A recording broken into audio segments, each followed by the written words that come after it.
Ves venir y ve cómo me veo, mira. Vamos a grabar esto. Compartimos pantalla.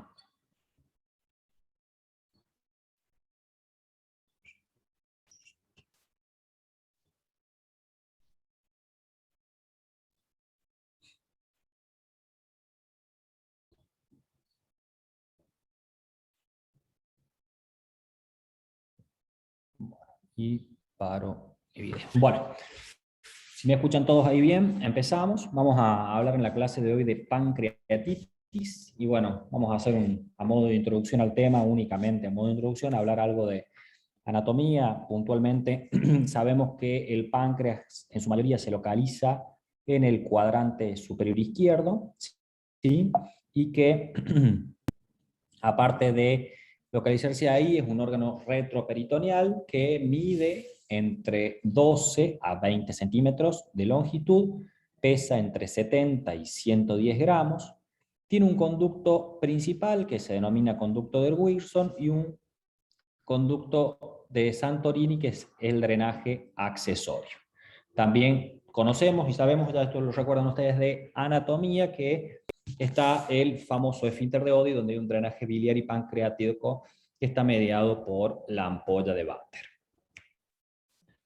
El páncreas tiene una irrigación sanguínea importante, ¿sí? Por medio de la arteria pancreática dorsal, inferior y superior, principalmente. Después tenemos las arterias pancreático-duodenales anteriores y posteriores, que le van a dar la irrigación, y también tiene un drenaje venoso importante por medio de la vena pancreático también duodenal anterior inferior y la vena gastroepiploica derecha. Su drenaje linfático principalmente lo hace por medio de la parte mesentérica superior y el ganglio linfático pancreático duodenal anterior. Conocemos que fisiológicamente el páncreas tiene una acción, una secreción puntualmente de ciertas hormonas y sustancias, que puede ser endocrina o exócrina, que secreta colecistocininas, ¿sí? Que va a estar estimulada por la secreción de la enzima pancreática, secreta secretina, que va a estimular la secreción de pepsina, de bicarbonato biliar y el crecimiento del páncreas exógeno, y también secreta el péptido inhibidor gástrico, que esto estimula, como ustedes ya saben por fisiología, la liberación de la insulina, que es una de sus funciones endócrinas. La secreción pancreática, puntualmente, va a estar determinada por los conductos pancreáticos, en realidad va a estar determinada en los conductos pancreáticos, que van a producir grandes cantidades, como figura ahí, de bicarbonato de sodio. Esto nos va a ayudar y va a servir para neutralizar el quimo del ácido que llega desde el estómago al duodeno, y de esa manera bajar el pH, subir el pH que tiene. En lo que es su fisiología exócrina, también conocemos que secreta entre 500 a 800 mililitros diarios de jugo pancreático alcalino, repetimos, que es para neutralizar el ácido que llega a la primera porción del duodeno del estómago, que es un líquido isosmótico, incoloro e inodoro, que generalmente va en respuesta a las hormonas o a los estímulos vagales, y fisiológicamente también produce las enzimas proteolíticas y la fosfolipasa A2, que se secretan como zimógenos, que se activan cuando el tripsinógeno es transformado a tripsina por la enzima enteroquinasa proveniente del duodeno. Y la función endocrina también la conocemos todos. Hace la secreción puntualmente por medio de las células beta de insulina, de amilina y de apancreasterina, por medio de las células alfas de glucagón y por medio de las células delta de somatostatina. En la secreción de la insulina, desde las células betas, se produce por muchos estímulos, entre ellos la principal de todo es la hiperglucemia y el cortisol, que sobre todo ante situaciones de estrés, teniendo en cuenta como efectos principales la inhibición de la gluconeogénesis, la inhibición de lipólisis, el aumento de la lipogenia y el aumento de la glucogenia. También, como dijimos antes, secreta glucagón, que tiene efectos contrarios a la insulina, así que lo tenemos que tener muy en cuenta. Como introducción al tema fue esto. Hoy vamos a hablar puntualmente de una patología del páncreas bastante frecuente que se denomina pancreatitis. Y como ustedes ya saben, todo lo que termina en itis en medicina se produce por una inflamación. Que esta inflamación puede ser aguda o también puede ser crónica, que ya la vamos a ver un poquito más adelante en la clase.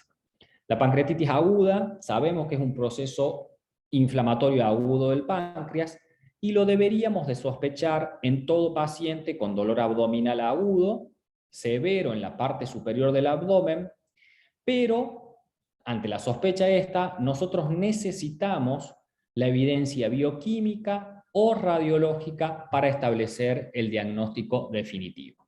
¿Qué quiere decir esto? Que ante un paciente que tiene dolor abdominal severo en el hemiabdomen superior, si sospechamos de pancreatitis, vamos a necesitar una evidencia, además de la bioquímica, que ya vamos a ver un poquito más adelante, y de ciertos estudios por imágenes para determinar el diagnóstico. La pancreatitis aguda, nosotros la podemos clasificar o dividir en la aguda leve, que es, gracias a Dios, la más frecuente de todas, y que se va a caracterizar por la ausencia de insuficiencia orgánica y de complicaciones locales o sistémicas. La aguda moderadamente grave, que se caracteriza por insuficiencia orgánica transitoria, o sea, en 2 días se resuelve, y o complicaciones locales o sistémicas sin insuficiencia orgánica persistente por más de 48 horas. Un poquito más adelante en la clase vamos a ver cuáles son las complicaciones locales, cuáles son las complicaciones sistémicas de la pancreatitis. Y por último, pancreatitis aguda grave, que esta sí se va a caracterizar por una insuficiencia orgánica persistente, en donde puede afectar a uno o varios órganos. Entonces, la pancreatitis aguda la vamos a dividir en leve, moderadamente grave y grave, dependiendo principalmente la ausencia de insuficiencia orgánica o presencia y las complicaciones locales o sistémicas que pueda haber, que las vamos a ver un poquito más adelante. La verdad que en epidemiología, lo actualicé este año, la incidencia en Argentina sigue siendo desconocido. Lo que sí sabemos es que el 80% de las pancreatitis son leves y el 20% de las pancreatitis son graves. Y de que estas graves, inclusive en algunas series, hay hasta un 95% de pacientes que pueden tener o pueden llegar a sufrir complicaciones fatales. La mortalidad, fíjense, de la leve es del 2 al 3% versus la grave de un 17%. Es más, en algunas series se informa directamente que la mortalidad para la pancreatitis aguda leve es 0%. Actualmente sigue siendo la primera causa de muerte, son las enfermedades infecciosas, especialmente por necrosis pancreática. Y fíjense en que la mortalidad puntualmente en aquellos pacientes sin necrosis es del 0% versus cuando el paciente tiene necrosis del páncreas, que es del 0 a 11%, cuando esta es estéril, y cuando esta necrosis se infecta, llega a un 40%. Un poquito más adelante en la clase vamos a ver cómo se ve un páncreas con necrosis y cuáles son las complicaciones que puede sufrir puntualmente el paciente con pancreatitis. La evolución del paciente con pancreatitis puede ser de diferentes formas. Recordemos que la inflamación aguda del páncreas puede cesar en este punto y seguir fenómenos de reparación y cicatrización, que sería lo menos problemático. Menos frecuentemente, el paciente va a tener una respuesta inflamatoria sistémica que va a producir la afectación de otros sistemas, como por ejemplo el sistema circulatorio, respiratorio o el renal, dando lugar inclusive al fallo orgánico o a las complicaciones sistémicas de la pancreatitis, que inclusive pueden terminar en forma fatal. Justamente por esto, vamos a decir que la pancreatitis contribuye también a la aparición de ciertas infecciones debido a fenómenos de relocación bacteriana. Cuando hablamos fisiológicamente, o sea, qué es lo que pasa en la fisiología, vamos a decir que hay un cierto incremento en la secreción o alteración en la calidad del jugo pancreático, que hay lesiones directamente en el parénquima pancreático, que hay alteraciones en la excreción de las enzimas pancreáticas y que hay isquemia aguda en el páncreas. Esos serían los puntos fisiológicos que ya un poquito más adelante los vamos a discutir. Pero lo importante que tengan en cuenta ustedes es que en la evolución del paciente con pancreatitis puede, como habíamos dicho, en un 80%, sobre todo en las pancreatitis leve, tener el proceso de inflamación y recuperarse el paciente, y en el 20%, por eso dicen menos frecuentemente, hay una respuesta inflamatoria sistémica que va a producir el CIRS, o sea, el fallo de múltiples sistemas. ¿Cómo diagnosticamos o qué hacemos para decir el paciente tiene pancreatitis? Recordemos que nosotros al principio, para decir que el paciente tenga pancreatitis, tenía que tener dolor más alteraciones en el laboratorio o radiológicas. Entonces, vamos a sospechar el diagnóstico de pancreatitis en un paciente que tiene un dolor de inicio agudo en el epigástrico, que generalmente es persistente y que generalmente es sensible y se exacerba ante la palpación en el examen físico. Y justamente como les dije recién, el agregado de la presencia de unos dos criterios más, de un criterio más a la clínica. Aparte del dolor, que puede irradiarse hacia la espalda también, elevación de la lipasa o de la amilasa 3 veces más el límite superior normal, y hallazgos característicos en las imágenes como TAC, ecografía o resonancia de abdomen. Entonces, diagnóstico de pancreatitis lo vamos a hacer clínica más laboratorio, amilasa y lipasa 3 veces por encima del límite superior normal, o imágenes, sobre todo tomografía, ya lo vamos a ver un poquito más adelante, resonancia o ecografía abdominal para poder hacer el diagnóstico final de la pancreatitis. Claro está que en pacientes con dolor abdominal característico y la elevación de la amilasa 3 veces por encima del límite superior normal, no va a requerir la realización de estudios por imágenes para determinar de que el paciente tiene una pancreatitis. Pero el punto está en saber en el por qué las enzimas pancreáticas se elevan. O sea, nosotros dijimos clínica de dolor más elevación de las enzimas pancreáticas. Nos vamos a centrar un ratito en la elevación de las enzimas pancreáticas. Generalmente al inicio de una pancreatitis aguda hay una ruptura en el acoplamiento entre la síntesis y secreción de las enzimas digestivas pancreáticas. La síntesis va a continuar hasta que haya un bloqueo en la secreción. Como resultado de todo esto, va a haber que las enzimas digestivas se escapan de las células acinares a través de la membrana basal al espacio intersticial, y del espacio intersticial van a la circulación sistémica, por lo cual en el análisis de sangre nosotros vamos a encontrar de que el paciente tiene las enzimas elevadas. ¿Qué enzimas medimos nosotros para la secreción para diagnóstico de pancreatitis. La amilasa y la lipasa, principalmente. La amilasa, alguien levanta la mano, directamente me interrumpen y hablan, chicos, porque si no me sale el cuadro acá. Sobre el carácter del dolor de la Ujú. pancreatitis. Te escucho muy cortado. El carácter del dolor de la pancreatitis Sí. es urgente. Ya llegamos a la clínica. Ya llegamos. Y ahí explico Bien. todo. Bien, gracias.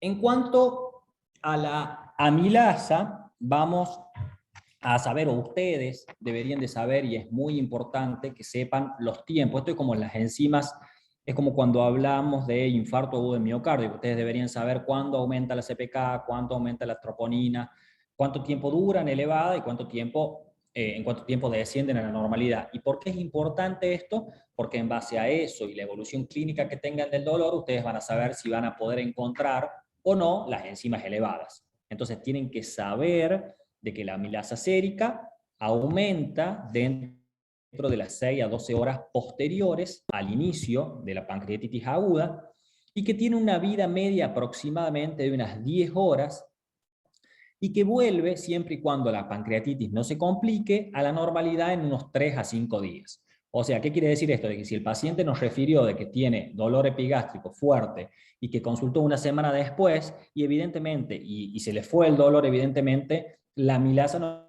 va a dar normal por más que el paciente haya tenido una pancreatitis. Entonces, repetimos de vuelta, la elevación de la amilasa por encima de 3 veces el límite superior normal tiene una sensibilidad para diagnosticar pancreatitis de un 67 a un 83% y una especificidad del 85 al 98%. Pero ojo, hay algunas situaciones en las que la amilasa no se va a elevar, que ocurre aproximadamente en un 20% de los pacientes. Y esto generalmente ocurre en pacientes con pancreatitis debido al alcohol. Y esto es porque hay una incapacidad en el parénquima para producir la amilasa. Y también en un 50% de los pacientes que tienen pancreatitis asociado a hipertrigliceridémica, en donde los triglicéridos interfieren con la producción de la amilasa. Entonces, amilasa alta, 3 veces por encima del diagnóstico superior normal, es diagnóstico de pancreatitis.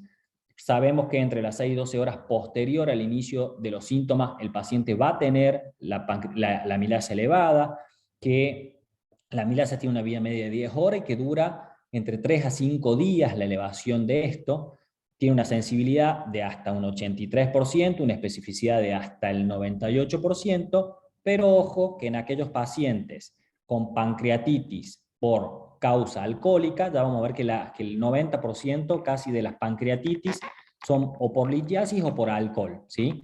La suma de ambas dos. El alcohol representa hasta un 35% de los casos por pancreatitis aguda, entonces de este 35%, un 20% puede que no tenga aumento de la amilasa y un 50% de los pacientes que tienen hipertrigliceridemia tampoco van a tener aumento de la amilasa. En cuanto a la lipasa, sabemos que... Sí. Perdón, antes que pase para la lipasa, te hago una pregunta. Yo vi que la cetoacidose diabética también podría subir la amilasa sérica, pero no entendí por qué. No solamente la cetoacidosis diabética, hay muchas patologías que pueden aumentar la amilasa por la producción lógica de una inflamación sistémica que puede haber. Ya, un poquito más adelante también les muestro un cuadro no solamente de la cetoacidosis, sino de varias patologías que aumentan la amilasa. Bueno. Que son falsos positivos. Bien, gracias. Bueno, la otra enzima que pedimos y la muy importante para pancreatitis es la lipasa. Fíjense en que la lipasa tiene una sensibilidad que oscila entre el 82 y 100%, que su vida media, que se eleva entre las 4 a 8 horas que alcanza su punto máximo a las 24 horas, y fíjense que esto dura un poco más, la otra duraba hasta 5 días, esta hasta 14 días tarda en normalizarse. Pero también ocurre que las elevaciones de la lipasa ocurren antes y duran más en comparación con la de la amilasa, por lo tanto también son bastante más útiles para el diagnóstico de pancreatitis, sobre todo cuando el paciente presenta más de 24 horas del dolor. La lipasa sérica también es más sensible en comparación con la amilasa en los pacientes que tienen pancreatitis debida al alcohol. Recuerdan cuando hablamos de amilasa, 20% no la elevaba, en este caso la lipasa sí está elevada. Pero nosotros también tenemos, como habíamos dicho, que hay otras causas que pueden tener un diagnóstico diferencial de hiperamilasemia. Fíjense que aparte de las enfermedades, o sea, aparte de la pancreatitis, nosotros tenemos enfermedades pancreáticas como pancreatitis aguda o crónica, post-EIRCP, un pseudoquiste, que es una complicación que ya la vamos a ver al final, pacientes con ascitis y pancreatitis, pero no solamente enfermedades pancreáticas, sino también colecistitis aguda, sino también enfermedades intestinales, como parotiditis, trauma, cirugía, radiación, cálculos, obstrucción o infarto. Fíjense también producción de amilasa ectópica en tumores malignos, como por ejemplo tumores de glándulas salivales. Como habíamos dicho, como recién dijeron, acidosis o cetoacidosis, fallo renal, macroamilasemia, bueno, y enfermedades un poco menos frecuentes. Fíjense también que el alcoholismo propiamente dicho puede aumentar la amilasa sin que el paciente tenga pancreatitis. Y también hay ciertas condiciones que se asocian con la lipasa alta, ¿sí? Entonces, aparte de la pancreatitis aguda y crónica, el fallo renal, la colecistitis aguda, la obstrucción intestinal, la úlcera del duodeno, los cálculos en el páncreas, los tumores pancreáticos, la diabetes tipo 2, la cetoacidosis, HIV, infección por citomegalo, por virus de la hepatitis C, perdón, macrolipasemia, post-ERCP, sarcoidosis, etcétera, etcétera, etcétera. No solo aumentan la amilasa y la lipasa, también hay ciertas hormonas que si bien no se piden, pero también se aumenta el tripsinógeno, otras enzimas pancreáticas como la tripsina, la fosfolipasa, la carboxipeptidasa, la isoamilasa pancreática. También hay aumento de los marcadores de activación inmunitaria como granulocitos y macrófagos, PCR, interleuquina 6, 8 y 10, factor de necrosis tumoral, alfa y la elastasa.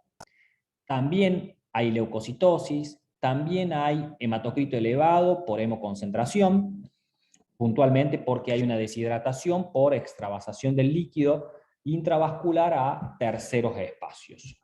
Y también puede ocurrir ciertas anomalías metabólicas que incluyen el aumento del BUN, la hipocalcemia, la hiperglucemia o inclusive también hipoglucemia.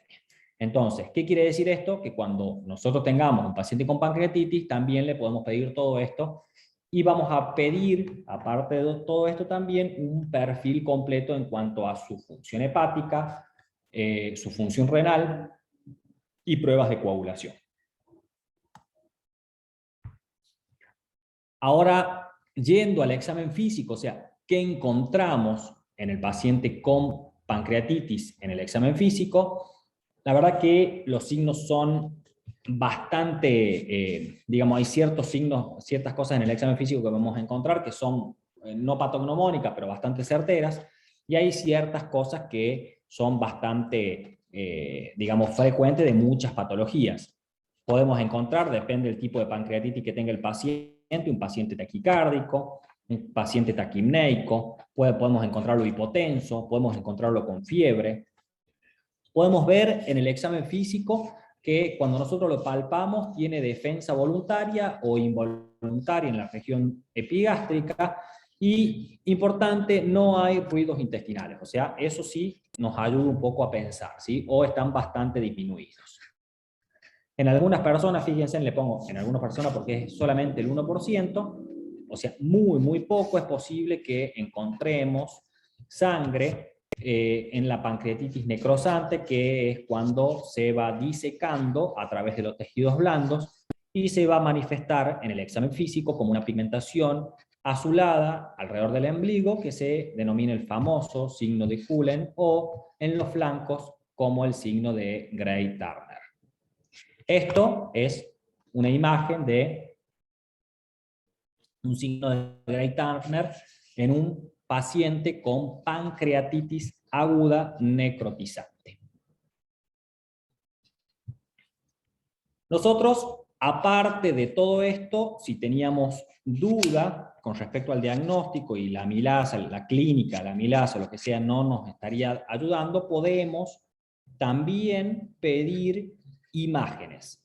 Las imágenes que se piden, en la mayoría de los casos, son tomografías, ¿sí? Esta tomografía tiene que ser una tomografía contrastada, o sea, debe tener contraste endovenoso.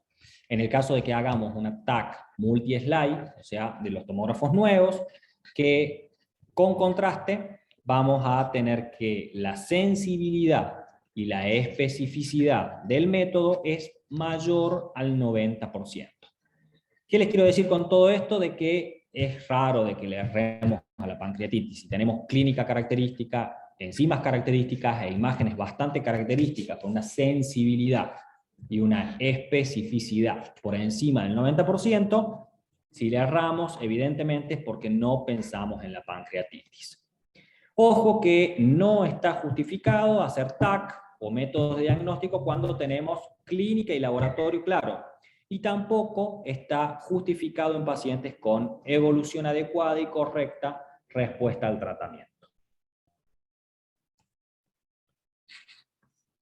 ¿A quién sí le hacemos tomografía? Pacientes que no mejoran a pesar de un tratamiento adecuado en 2 o 3 días, cuando el paciente tiene fiebre de inicio o persistencia de la fiebre, cuando hay dolor y es demasiado dolor para la clínica de la pancreatitis, cuando el paciente tiene náuseas y vómitos, cuando el paciente no tiene capacidad para el inicio de la tolerancia oral y cuando el paciente está inestable. Estos son criterios para realizar imágenes en pancreatitis. No solamente podemos hacer TAC, sino también podemos realizar resonancias magnéticas. La verdad que la resonancia magnética, a diferencia de la TAC, es un poco más compleja por un estudio más largo, pero tiene una sensibilidad y una especificidad un poquito mejor que la tomografía. Se ve mejor puntualmente, ¿sí? Hay ciertas ventajas de hacer resonancia, por ejemplo, para ver los litos cuando hacemos colangioresonancia, o también sirve para cuando hay alergia al yodo, por ejemplo, le podemos poner gadolinio, que es el contraste que se utiliza para las resonancias, y nos puede ayudar en ese caso. Lo que dice ahí de que los pacientes con alergia al contraste o insuficiencia renal, podemos utilizar ojo también que el gadolinio también produce insuficiencia renal, así que la verdad que está un poco discutido el tema ahí. ¿Con quién hacemos diagnóstico diferencial? Nosotros vamos a pensar en un paciente con dolor abdominal, también entonces tenemos que empezar a descartar todas las causas de dolor abdominal que puede tener. Entonces podemos ver de que la enfermedad ulceropéptica también produce dolor en el epigastrio, que la coledocolitiasis o colangitis también, que la colecistitis, cuando hay una víscera perforada, obstrucción intestinal, isquemia mesentérica e inclusive también la hepatitis puede producir dolor abdominal en la parte superior del abdomen, que suele ser un diagnóstico diferencial de la pancreatitis. La clínica, creo, alguien me preguntó sobre la clínica, me parece que saqué la diapositiva que explicaba más la clínica. ¿Cuál era la pregunta?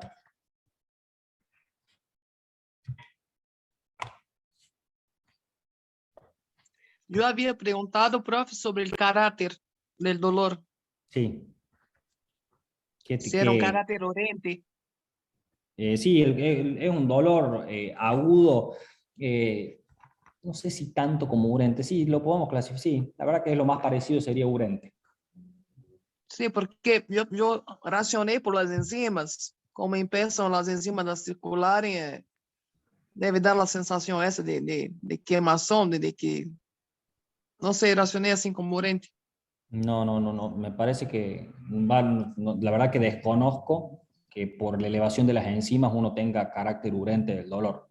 La verdad que no lo manifestaría por ese lado. Sí, porque cólico La no. pancreatitis duele por la inflamación del páncreas y hay una alteración, hay una irritación puntualmente, por supuesto, en el páncreas y en todo lo que es la parte peritoneal, retroperitoneal en este caso.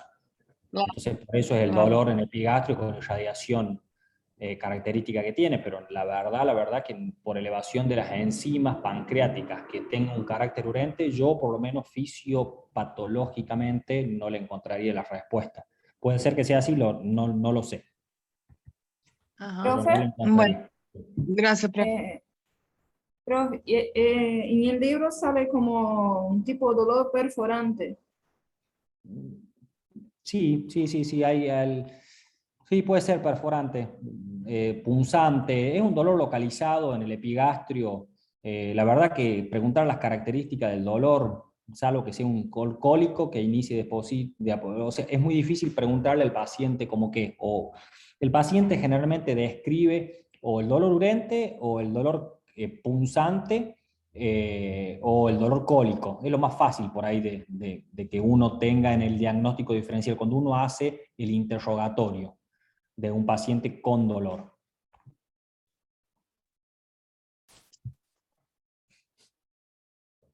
Profe, Bueno, sí. los signos de Grey Turner y el otro que dijo usted, que no me acuerdo ahora, que es en la región del ombligo, ¿estos signos Sí. aparecen en lo que sería la pancreatitis en la grave o en En la todas? necrosante, sí, no, únicamente en la necrosante, porque tiene que haber hemorragia. Y solamente es menos del 1% de los pacientes. Si bien es característico, pero es menos del 1%. Pero si no hay hemorragia, no aparece. Gracias, profe. ¿Alguna otra duda hasta ahí?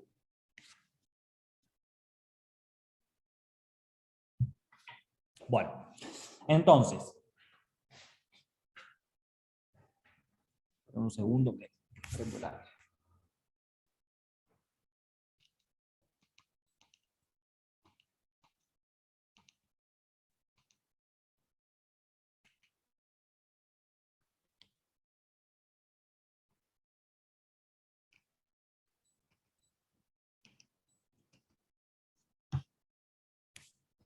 Bueno, entonces, para resumir el diagnóstico y para que les quede un poco claro, lo vamos a ir repitiendo varias veces en el procedimiento de la clase, las cosas más importantes.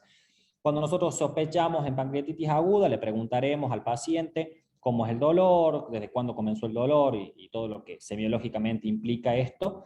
Vamos a hacer la exploración física, vamos a pedirle amilasa y lipasa principalmente, y pedimos radiografía de abdomen, de tórax y abdomen. Esto sobre todo para ver si no hay complicaciones, el tema de las placas.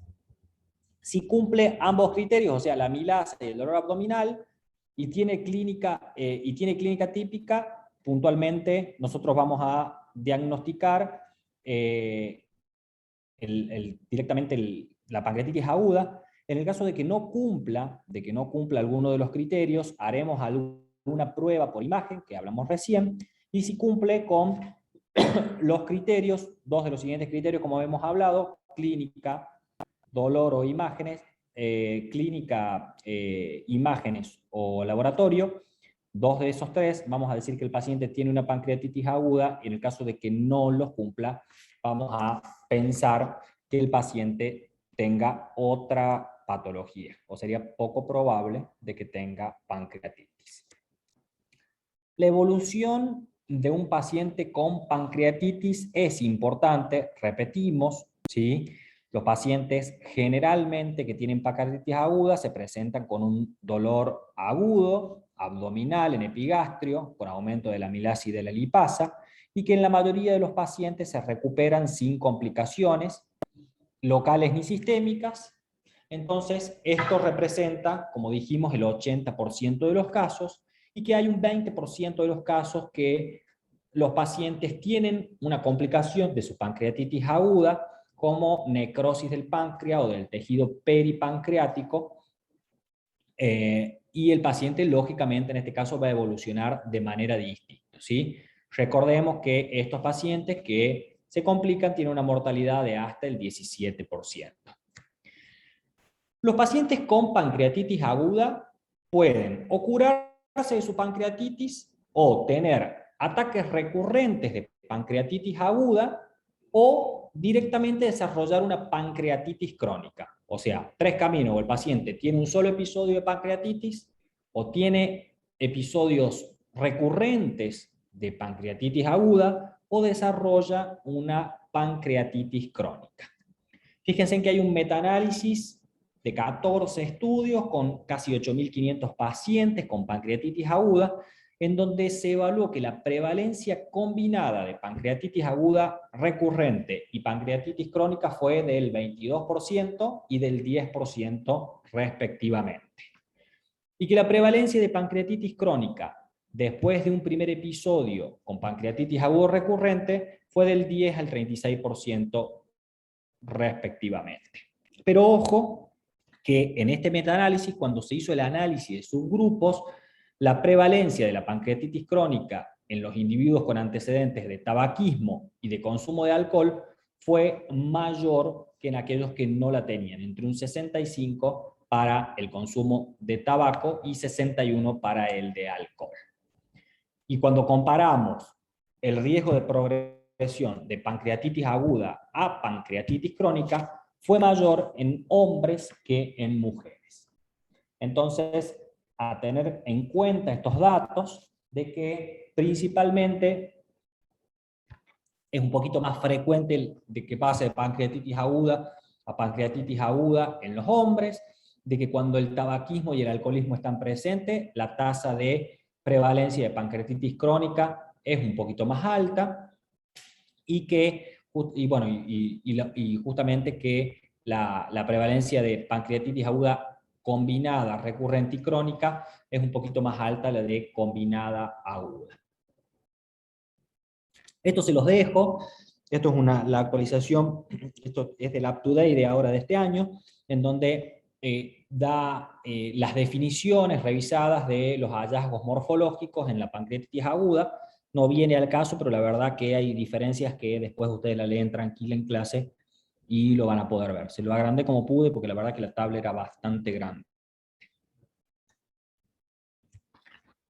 ¿Cómo se complica un paciente con pancreatitis? ¿Estamos hasta ahí? ¿Alguna duda? No, profe. ¿Cómo se complica un paciente con pancreatitis? El paciente con pancreatitis puede tener complicaciones locales o complicaciones sistémicas. Las complicaciones locales van a ser la acumulación de líquido peripancreático aguda, el pseudoquiste pancreático y la acumulación necrótica aguda y la necrosis. Todas las acumulaciones de líquido necrótico pueden infectarse, o sea que esto de que sea aséptico o séptico también va como una parte de complicación local. También puede presentar trombosis de la vena portoespleno-mesentérica, que fíjense se desarrolla hasta en un 50% de los pacientes que tienen una pancreatitis aguda necrosante, y que es bastante rara la trombosis en aquellos pacientes que no tienen necrosis. Y las complicaciones sistémicas, ¿sí? Ya vamos a ver un poquito más adelante, hay ciertas clasificaciones. Una es la de Atlanta, que es bastante usada, sobre todo para el tema de las complicaciones sistémicas, que en la clasificación revisada justamente de Atlanta de la pancreatitis aguda, se define como una complicación sistémica a una exacerbación de una comorbilidad subyacente. O sea, el paciente va a tener una complicación sistémica cuando, como por ejemplo, el paciente ya es un hipertenso o tiene alguna enfermedad arterial o tiene alguna enfermedad pulmonar o renal y se exacerba su cuadro.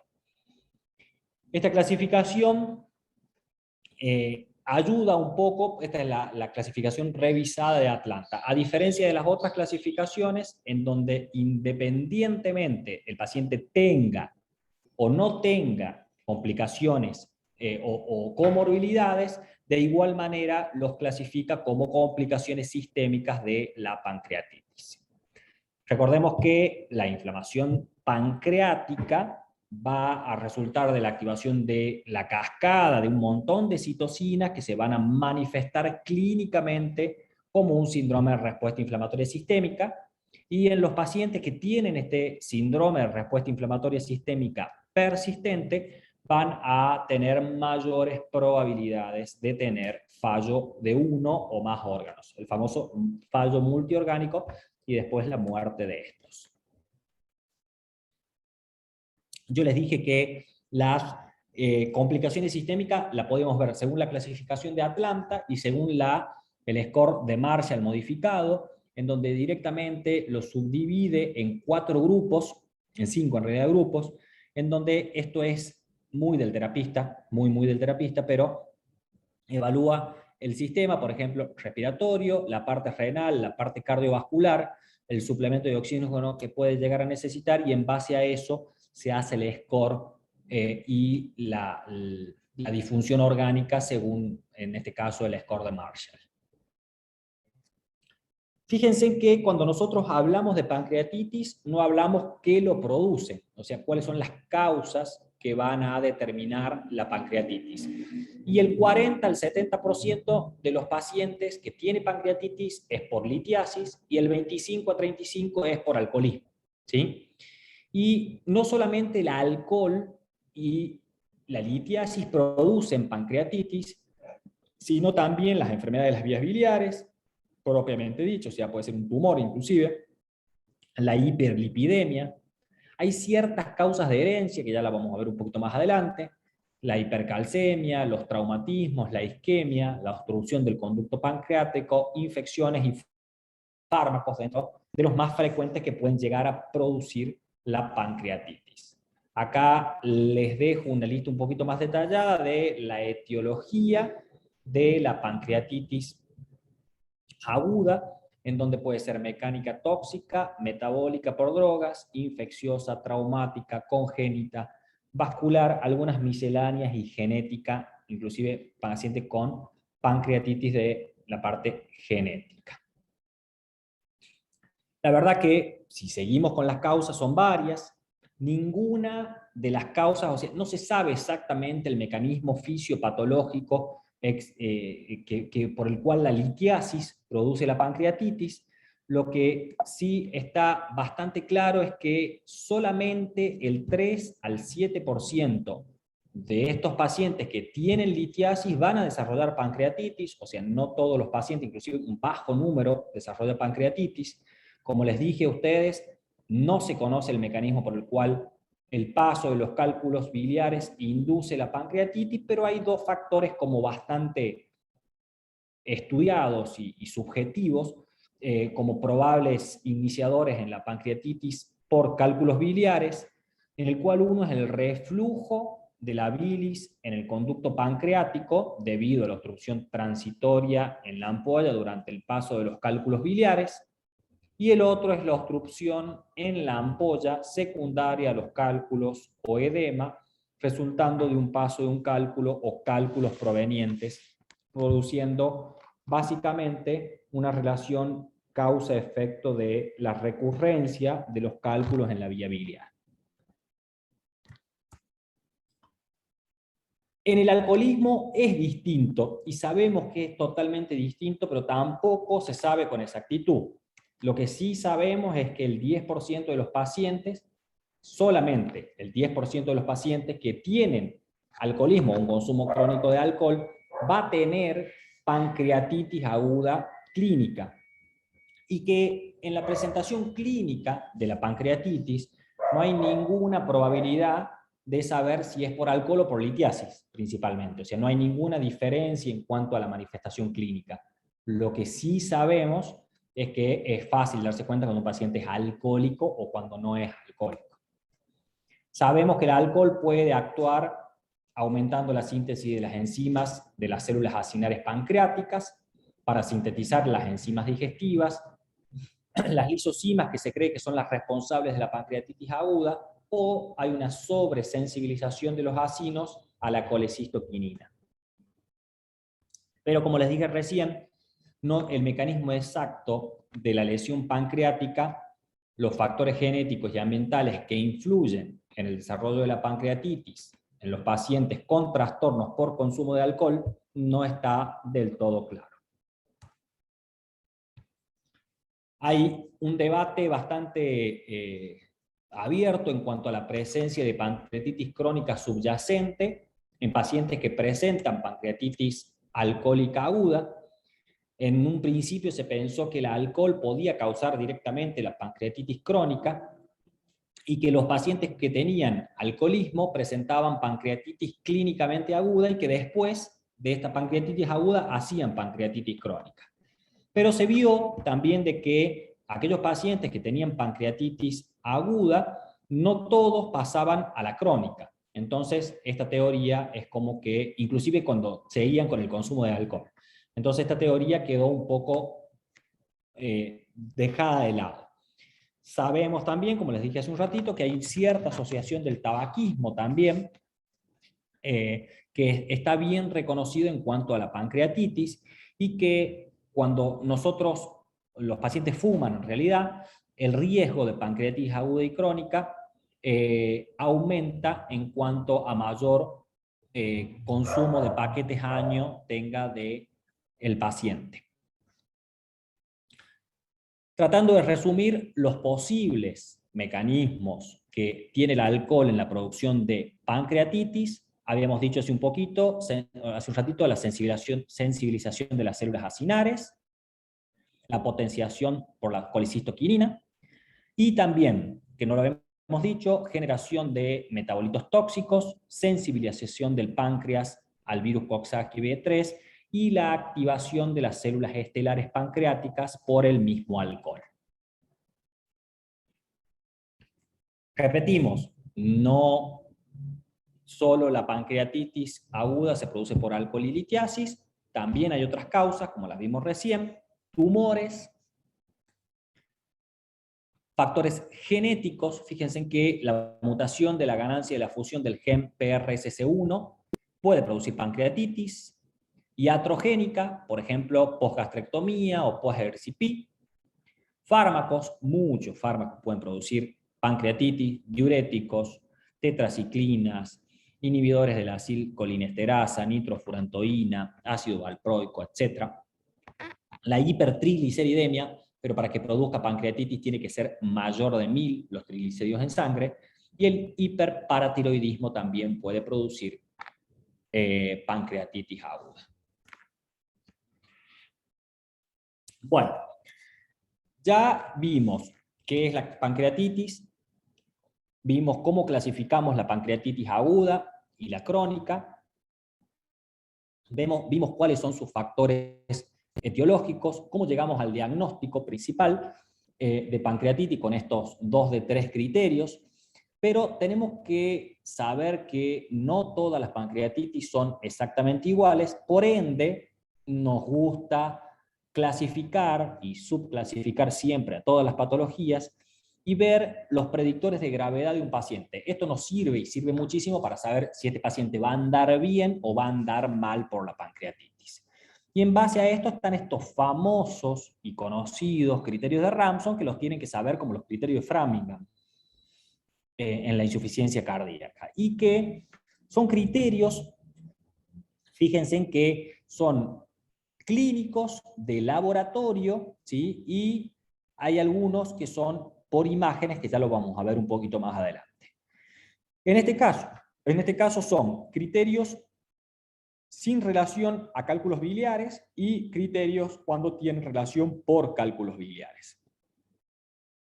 Y fíjense en que vamos a ver los criterios al ingreso del paciente. O sea, cuando nosotros llegue el paciente, sospechamos diagnóstico de pancreatitis, vamos a ver.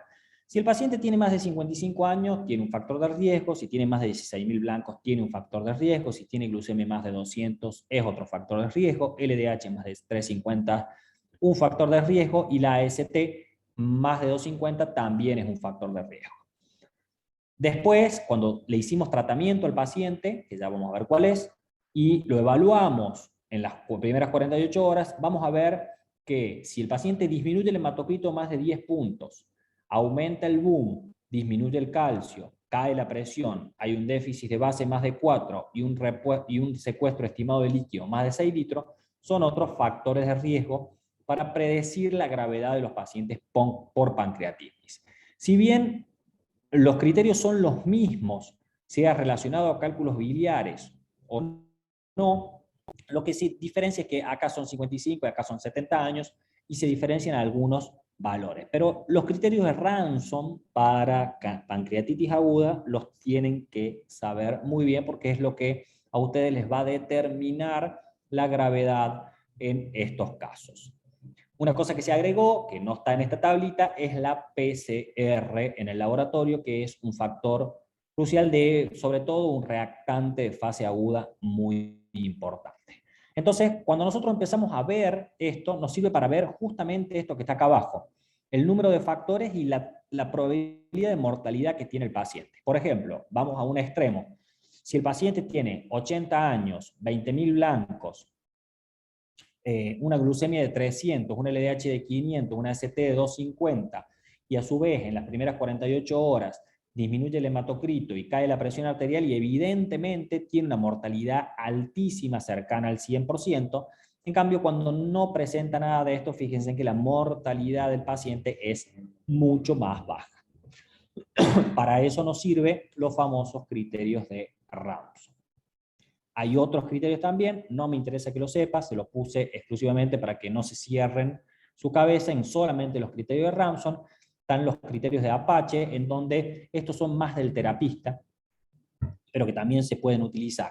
Y también están los criterios de Baltasar, que Baltasar hizo un criterio de la clasificación tomográfica de Baltasar, en donde, ya lo vamos a ver ahora en gráficos, lo divide en 5 grados, grado A, B, C y D, en donde las anormalidades del páncreas son distintas, que lo vamos a ver en las imágenes, y directamente la inflamación peripancreática, dependiendo el grado de Baltasar, cambia. Entonces vamos a evaluar de que si el paciente tiene necrosis pancreática o no, y en el caso vamos a evaluar la cantidad de puntos que tiene por medio de la tomografía de Baltasar, el porcentaje de complicaciones y la mortalidad que puede tener el paciente.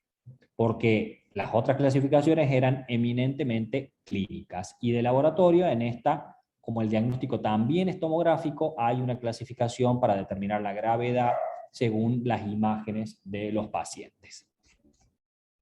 Y esto es un Baltasar A, o sea, un páncreas totalmente normal. Si ustedes ven, este es el páncreas, que está acá, como lo dibuja ahí, es el páncreas que es totalmente normal. El Baltasar B, si ustedes se fijan, el páncreas está como borroneado, como edematoso, entonces esto es un Baltasar B. El Baltasar C y D hay cambios extrapancreáticos, todo esto que está acá es inflamación peripancreática, lo que yo les muestro con el mouse ahí. Y el Baltasar E es cuando estos cambios peripancreáticos son extensos, o sea, hay muchos o múltiples. En base a esto, la mortalidad de la pancreatitis aumenta. También hay un sistema pronóstico BISAP, que según BISAP viene de el boom, del estado, el fallo mental, las alteraciones del estado mental, la respuesta inflamatoria sistémica, la edad y si tiene derrame pleural o no. En base a esto se hace un sistema pronóstico. ¿Sí? Entonces, volvamos a lo mismo de siempre. Si nosotros ¿Puedes volver a repetir el BISAP? Ahí está. Urea, fallo renal, respuesta inflamatoria sistémica, edad y derrame pleural. Gracias.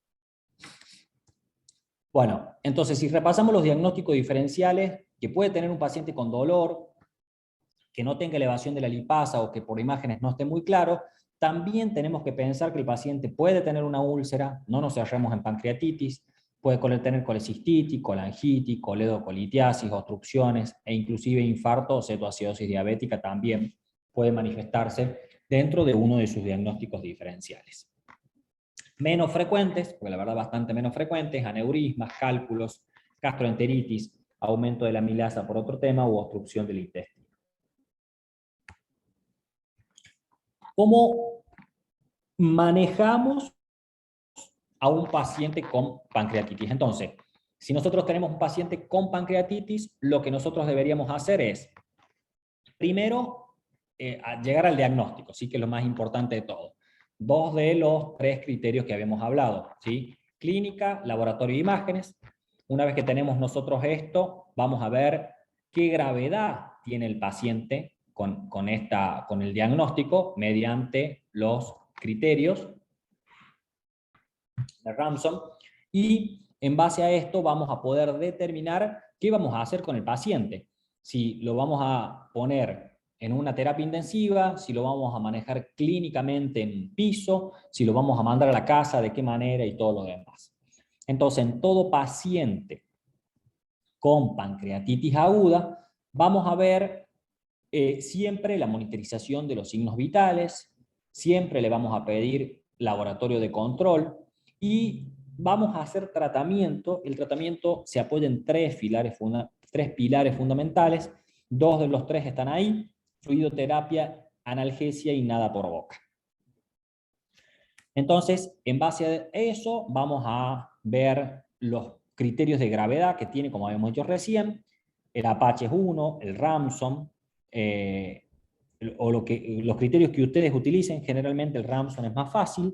En el caso de que no tenga gravedad, el tratamiento es dieta oral y valorar el agente etiológico que produjo la pancreatitis para evitar de que se produzca una pancreatitis recurrente. Y si no, si es potencialmente grave, vamos a valorar de que el paciente entre a terapia intensiva, le vamos a hacer imágenes, vamos a ver el soporte nutricional que necesita y vamos a hacer profilaxis para TBP. Recuerden que la profilaxis de TBP, por el tema de la trombosis que se podía ver, y en el caso de que tenga algún cálculo enclavado, valoraremos la realización de una EIRCP. El tratamiento de la pancreatitis aguda tiene ciertos objetivos en el cual vamos a hacer que el paciente ayune. Recuerden ustedes que el páncreas está inflamado, no tenemos que hacer lo que trabaje. Recuerden que el comer ya lo empieza a hacer al páncreas que trabaje, entonces el ayuno es importante. La resucitación hídrica es sumamente importante también, o sea, le tenemos que pasar solución fisiológica a los pacientes y el paciente tiene dolor. O sea que lo tenemos que tratar ese dolor de los pacientes. En algunos casos, y que no sea necesario, utilizaremos oxígeno. Cuando el paciente tiene mucho vómito o no tolera la vía oral o tiene muy distendido el abdomen, utilizaremos una sonda nasogástrica. En el caso de que veamos necrosis, utilizaremos tromboprofilaxis.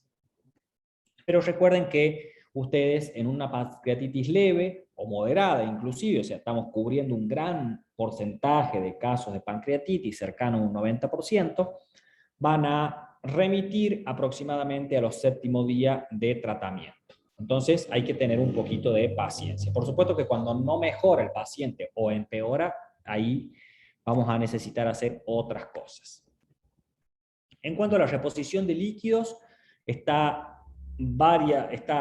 claramente visto que la resucitación con líquidos con Ringer lactato es mucho mejor que con solución salina al 9%, pero es más cara, no en todos lados está, y la solución fisiológica la podemos utilizar claramente.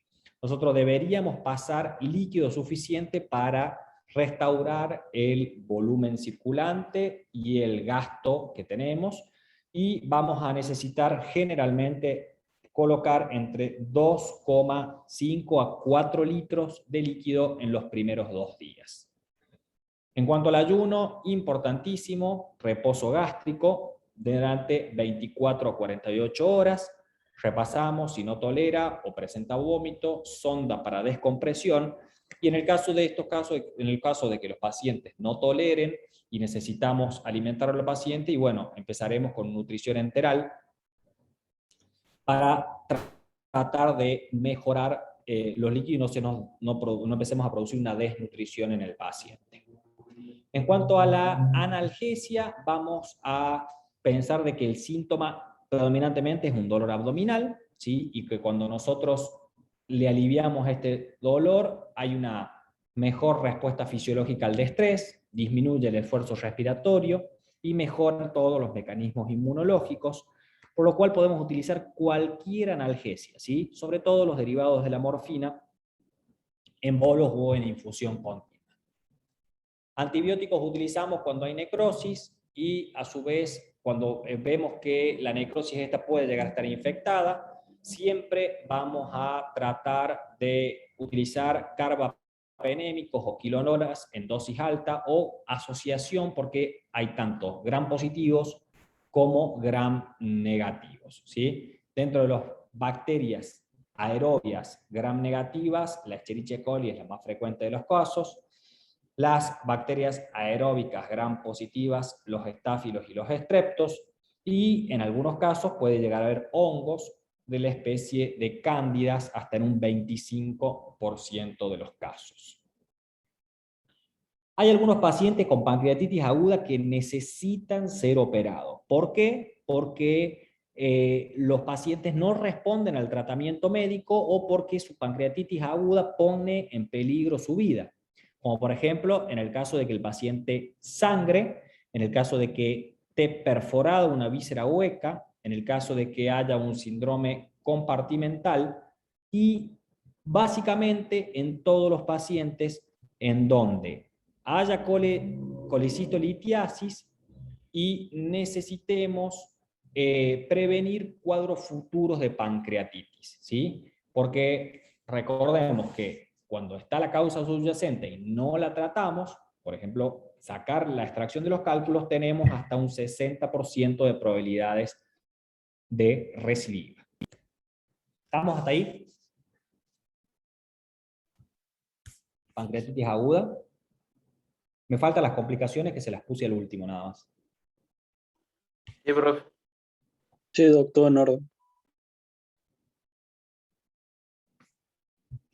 Bueno, en cuanto a la pancreatitis crónica, tiene ciertas diferencias con la aguda, desde la definición, que directamente va a ser un proceso que se va a caracterizar por una lesión que es irreversible y que produce cambios histológicos en el páncreas con la inflamación crónica, la fibrosis que produce esta inflamación, y por supuesto que cuando hay fibrosis, directamente hay una destrucción progresiva de todo el tejido exócrino y finalmente del endocrino. Entonces todas las funciones del páncreas van a estar deterioradas. La verdad que la pancreatitis crónica es más frecuente en los pacientes alcohólicos. También hay pancreatitis crónica idiopática por ciertas mutaciones genéticas o autoinmunitarias. El cuadro clínico también va a tener dolor abdominal el paciente y aparte del dolor abdominal, como no se van a secretar ninguna de las enzimas necesarias, van a producirse anormalidades en la digestión. El dolor abdominal que puede tener el paciente es bastante variable, puede ser de tipo intermitente o constante inclusive también, y algo muy importante que cuando el paciente come le duele y que la digestión anormal se va a manifestar en la mayoría de los casos por diarrea o esteatorrea. El paciente va a tener pérdida de peso y fatiga. Y también pueden haber datos físicos en los pacientes, pero que no son clínicamente significativos. Clínicamente significativo para pancreatitis crónica, ¿no? En el laboratorio, la amilasa y la lipasa no son diagnóstico porque no están elevadas. El patrón obstructivo hepático puede llegar a estar presente, o sea, fosfatasa alcalina elevada y GGT elevada. Muchos de los pacientes presentan intolerancia a la glucosa y hay una prueba que tiene una sensibilidad bastante acertada, que es la estimulación de la secretina, que se vuelve anormal solamente cuando hay una destrucción mayor del 60% de la función exócrina pancreática. Si queremos hacer diagnóstico, podemos pedir imágenes también, en donde directamente vamos a ver calcificaciones o microcalcificaciones pancreáticas, ¿sí? O sea, esto es lo único que se puede llegar a ver. Y que cuando vemos esto, vamos a ver que ya indica de que hay un 80% del daño de destrucción del páncreas. Por supuesto que si le pedimos un TAC, lo vamos a ver muchísimo mejor. Un paciente con pancreatitis crónica también puede complicarse. La verdad que las complicaciones son bastantes, pero las más frecuentes de todas de ver generalmente son las alteraciones en la tolerancia a la glucosa. Algunos pacientes tienen gastroparesia o absorción ineficiente de la cobalamina. Y el riesgo, bueno, por supuesto puede haber ictericia, colangitis, necrosis adiposa, hemorragias gastrointestinales, y se evalúa, en realidad poco probable, pero está descrito de cáncer de páncreas por pancreatitis crónica. El tratamiento de la pancreatitis crónica, por supuesto que el diagnóstico es el mismo, ¿no? A diferencia de la pancreatitis aguda, en este caso va a ser distinto, porque el paciente generalmente no es el síntoma primordial del dolor, sino síntomas de pérdida de la función pancreática. Entonces vamos a necesitar la sustitución de ciertas enzimas pancreáticas que van a tratar de corregir la esteatorrea que puede tener el paciente y todas las manifestaciones de la insuficiencia pancreática. Para el dolor, a diferencia de lo otro que utilizábamos derivados de la morfina, utilizamos el octreótido. Esto ya lo hemos visto previo nosotros en la clase de hemorragia digestiva. Recuerden que los octreótidos son muy utilizados, es un análogo de la somatostatina que inhibe la secreción pancreática y que reduce las concentraciones de colecistoquinéticos, con lo que ayuda a mejorar el cuadro de dolor abdominal. Lo usamos para hemorragia digestiva, también se lo utiliza en algunos tumores, sobre todo tumores neuroendocrinos. En cuanto al tratamiento, también está descrito la descompresión del esfínter por pancreatitis crónica por alcohol, que generalmente resuelve el dolor de inmediato en un 80% de los pacientes.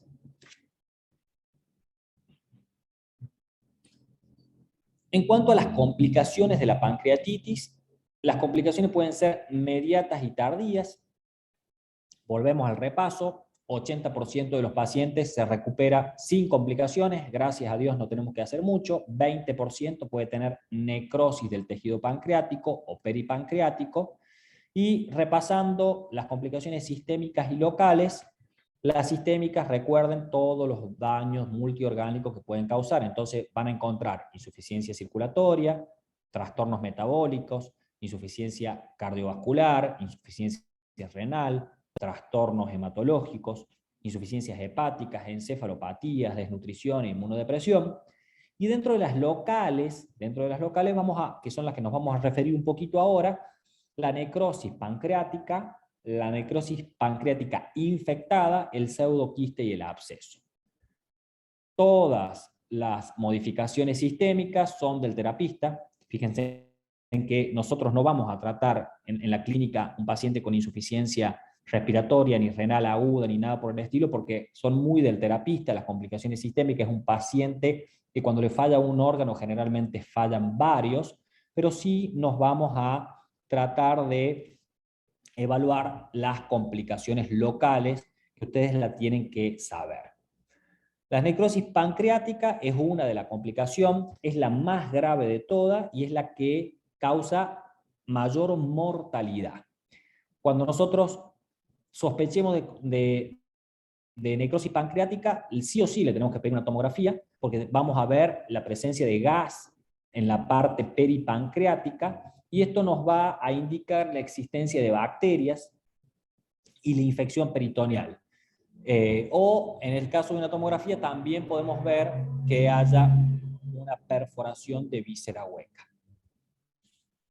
Cuando la necrosis no es extensa, el proceso generalmente se autolimita y se resuelve, pero esto pasa solamente hasta en un 30% de los casos, y la mayoría de las veces, o todas las veces, que necesitamos un tratamiento correcto para la necrosis pancreática, es el tratamiento quirúrgico, ¿sí?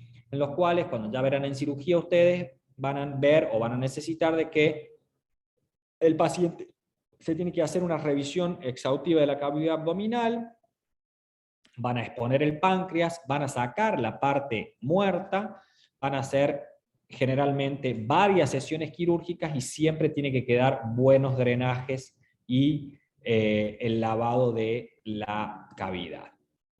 Cuando esté infectada, aparte de todo esto, le vamos a tener que agregar antibióticos, ¿sí? Esto pasa hasta en un 40% de los pacientes.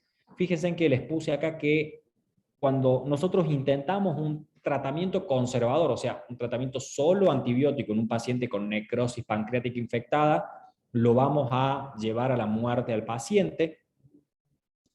Recuerden ustedes que hay detritos en el tejido que no circulan, son de consistencia blanda, esto blanda pero no líquido, generalmente tienen el aspecto de un líquido achocolatado, fétido, y que no va a ser muchas veces, digamos, capaz de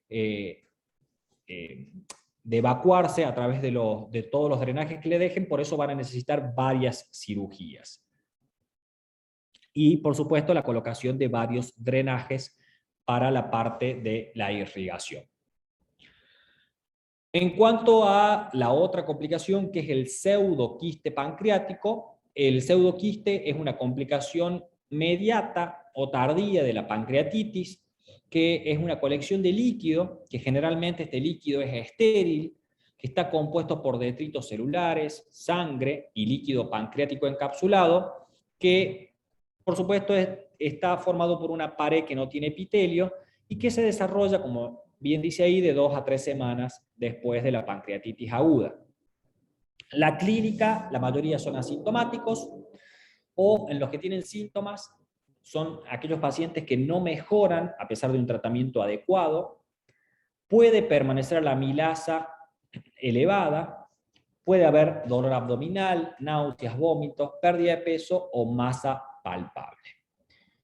El 70% de los pseudoquistes, cuando no se complican y no hay nada, se resuelven solos en las primeras 6 semanas. Ahora, cuando no se resuelve solo es cuando generalmente el quiste mide más de 6 centímetros o cuando tiene paredes gruesas o calcificadas. Por ende, el tratamiento de estos pacientes va a ser quirúrgico.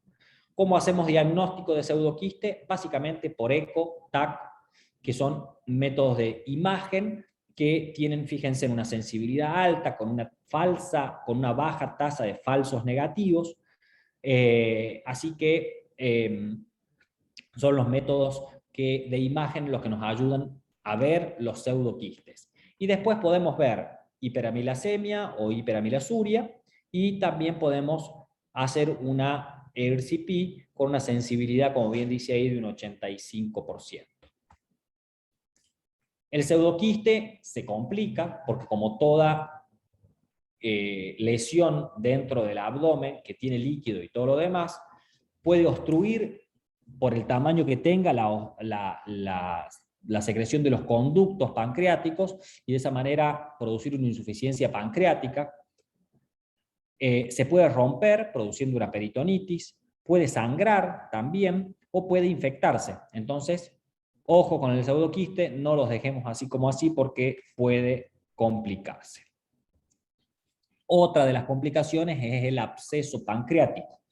El absceso pancreático generalmente aparece después de los pacientes que tienen una pancreatitis de curso grave y extenso, o sea que tienen mucho tiempo, es muy raro verlo en las pancreatitis leves.